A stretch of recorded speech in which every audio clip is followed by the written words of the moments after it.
Let this circle represent $1 million.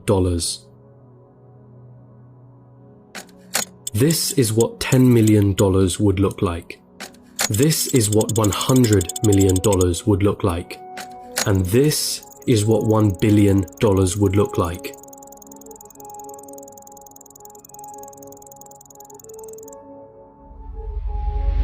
Jeff Bezos, the founder of Amazon, has a net worth of 117 times this number. And then there's you. You're probably working a job right now, one that you got from the degree that you studied for in university. You probably don't have much in savings, your living expenses seem ridiculously high, you feel as though you're not paid enough, you have credit card debt that needs taken care of. Maybe you're a student, studying for a degree that you hope can land you a job that you hope can bring in some good money. You probably don't have any savings, only a pesky student debt hanging above your head. Wealth? Getting rich? That all seems like a distant dream. How did they do it, you ask yourself? Seeing all those millionaires, billionaires, especially the ones who got there at such a young age, it baffles you, it makes you angry. They got lucky, they were born into wealth, they cheated their way to the top. That money doesn't make them happy. Money is evil anyway. I'm not smart enough, I'm just unlucky. Those dreams you had of buying that mansion, your favorite sports car, paying off your mortgage, traveling around the world, they'll forever remain that way. Just dreams, nothing more. Nothing less. You come to the harsh realization, it's a rigged game. It's been a rigged game from the start. And you're on the losing side of it. But what if I told you you were wrong? What if there was a way of getting there?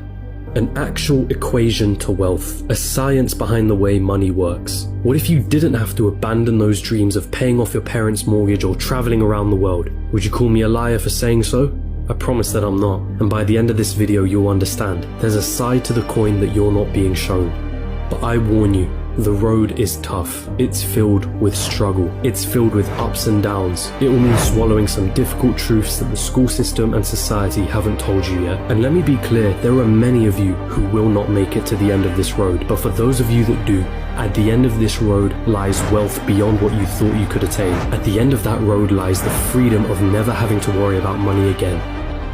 So, are you with me?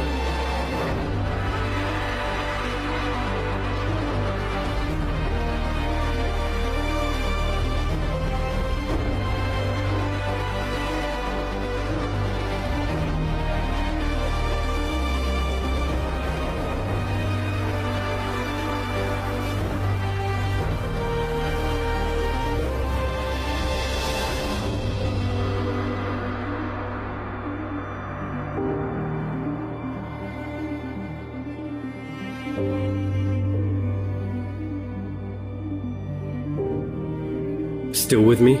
Then let's not waste any more time. What do you really think about money? Is it something you work for? Is it earned or is it inherited? Is it the root cause of all evil?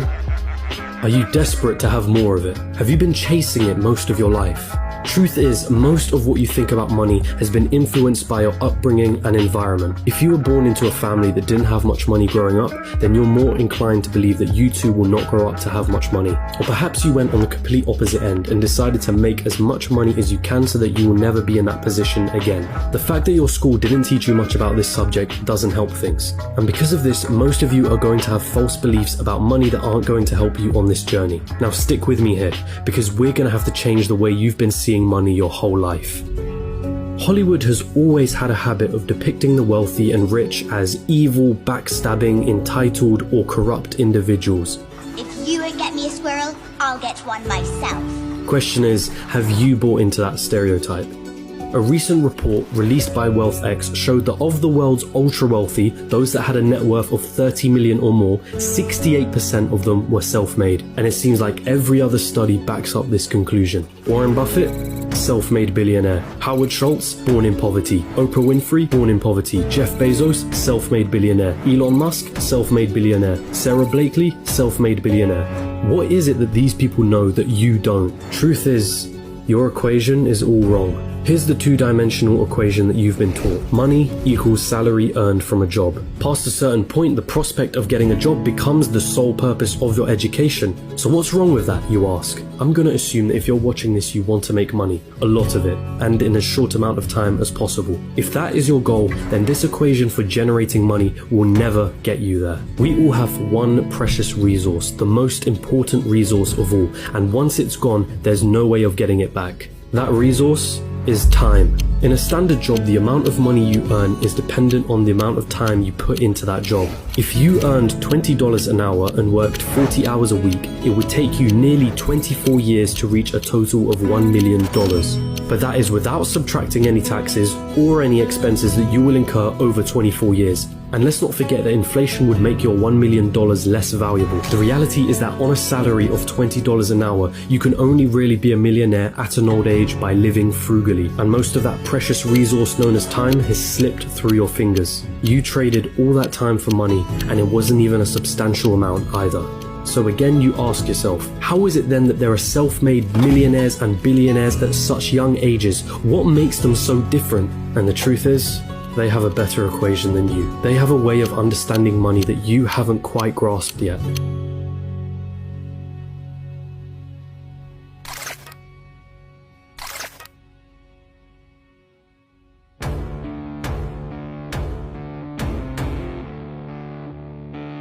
Pay very close attention now. Stop chasing money. In a capitalist society, the rules of the game are as follows. You are paid in proportion to the perceived value that you have. And the people that perceive your value, they are the market, the consumers of the economy. The market is you, your friends, your family, your neighbors, your country. People complain that football players are overpaid, but for players to be paid millions, there has to be a market for the football industry in the first place. People have to see the value in football in the first place for them to want to spend money on matches and merchandise. And if the market has a high demand for football, guess what happens to the players who are at the top of their game? They are paid generously for it. It's not about how hard you work.